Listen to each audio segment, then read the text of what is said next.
ውድ እግዚአብሔር ቤተሰቦች እንደምን ዋላችሁ እንደምን ከረማችሁ። እግዚአብሔር አብ ጸጋ የእግዚአብሔር ወልድ ፍቅር ከሁላችን ጋር ይሁን፣ እንዲሁም ደግሞ የመንፈስ ቅዱስ አንድነት ከሁላችን ጋር ይሁን፣ አሜን ለዘላለሙ አሜን። እንደ ክርስቲያን እንደመሆናችን መጠን ብዙ አይነት ችግሮች ብዙ አይነት ፈተናዎች ያጋጥመናል። አሁን ጾም እንደመሆኑ መጠን የምንጾመው ጾም፣ የምንሰግደው ስግደት፣ የምንጸልየው ጸሎት አይሰማልንም። እንጸልያለን ከልባችን አንጸልይም፣ እንጾማለን ከልባችን አንጾምም፣ እንሰግዳለን ከልባችን አንሰግድም። ስግደቱ ምንድነው? የሆነ ቁጭ ብድግ የመስራት የሆነ ዝም ብሎ ዝቅ የመነሳት ዝቅ ብሎ የመነሳት ያክል ነው ይመስላል። ከልብ አይደለም የምንሰግደው፣ ወይም ደግሞ ከልብ አንጾም ማለትም ደግሞ ንባብ ነው እንይዘዋለን። ቀጥታ ነው ንባብ ብቻ ነው የምናነበው።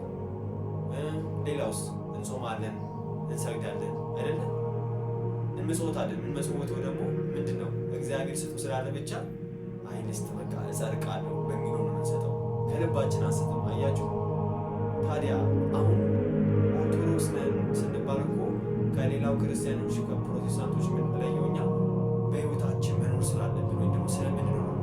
ግን እኛ አንኖር እንዴት ነው የይምሰል ቤተክርስቲያን ስንመጣ እኛንም ሁላችን ምን እንደምንችለው ነጠላ መልበስ ከዛም በኋላ በቃ ምናምን ማለት ነው። የይምሰል ነው የሰው የይታይ ነው። ነገር ግን የሚያውቀው እግዚአብሔር የሚያውቀው ምንም ነው ልብን ነው አይደለም። ስለዚህ ልብና ኩራት የሚመረምር እግዚአብሔር የሚያየው ውጭን ሳይሆን ምን ነው ውስጥ ስለሆነ ውስጣችንን ነው ማሳመር ያለብን።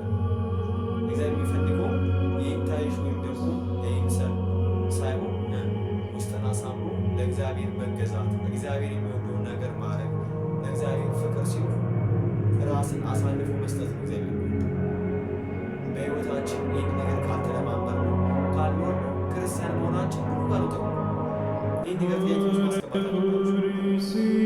እኔ እኮ ክርስቲያን ነበሩ ከማለት ያለ ብላችሁ መሰብ ያለባችሁ።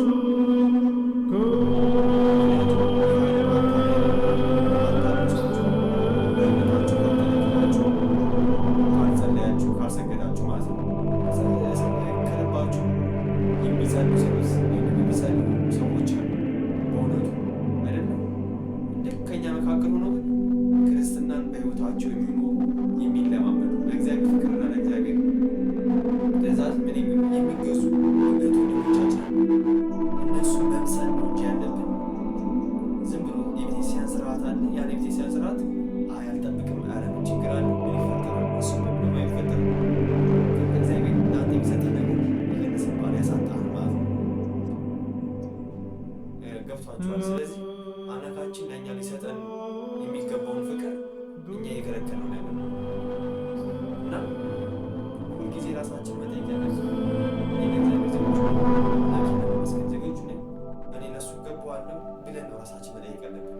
ሁሌ ለእግዚአብሔር ልባችንን ዝግጁ ማድረግ አለብን። እናም ክርስቲያኖች ልባችንን ለእግዚአብሔር ዝግጁ ማድረግ አለብን። ይህን ነገር ጥያቄ ውስጥ አስገብታችሁ ራሳችሁ መጠየቅ ያለባችሁ። በእውነቱ ክርስቲያኖች ብዙ አይነት ፈተናና ችግር ባለበት ዘመን ላይ ወደ እግዚአብሔር ካልቀረብን ምንድን ነው ታዲያ መፍትሄ ሊሆን የሚችለው? መደነስ ነው? መጨፈር ነው? መጠጣት፣ መስፈን ነው? እሱን ራሳችሁ መልሱትና መመለስ ያለብን ነገሮች ካሉ አብረን እንመልሳለን። አብራችሁን ስለቆያችሁ እናመሰግናለን። የእግዚአብሔር ጸጋ ከሁላችን ጋር፣ የእግዚአብሔር ፍቅር ከሁላችን ጋር ይሁን ለዘላለሙ አሜን።